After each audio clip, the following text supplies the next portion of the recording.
Understanding hitting the beach in English. Hello, everyone. Welcome back to our channel. Today, we're diving into a fun and sunny English phrase, hitting the beach. This is a common expression especially popular in summer. Whether you're a beginner or advanced learner, understanding such phrases can really enhance your English fluency. So, let's jump right in. Hitting the beach is an informal phrase used to describe the act of going to the beach. It's a playful way to say that someone is heading to the beach, typically to relax, swim, sunbathe, or enjoy other beach activities. This phrase captures the excitement and energy of going to the beach. It's often used in casual conversation, especially when talking about plans for a sunny day or a vacation.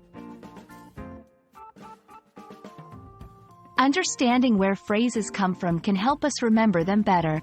The word hit in English often means to physically strike something. However, in slang, it can also mean to go to or arrive at a place. The use of hit in this way gives a sense of immediacy or enthusiasm.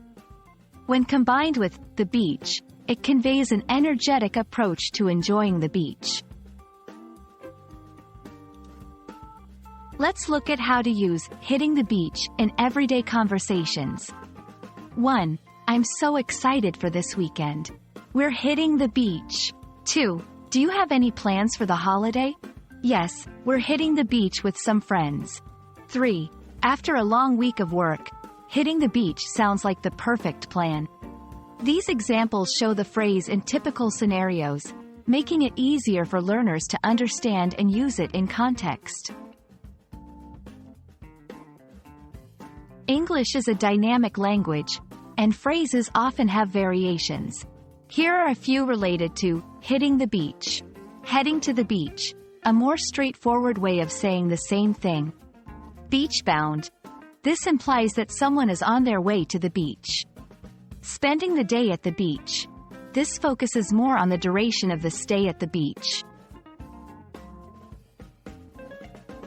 We hope this video helped clarify the meaning and usage of hitting the beach. Remember, phrases like this add color and personality to your English. Don't hesitate to use them in your conversations. If you found this video helpful, give us a thumbs up and subscribe for more English learning content. See you next time, and perhaps, on the beach.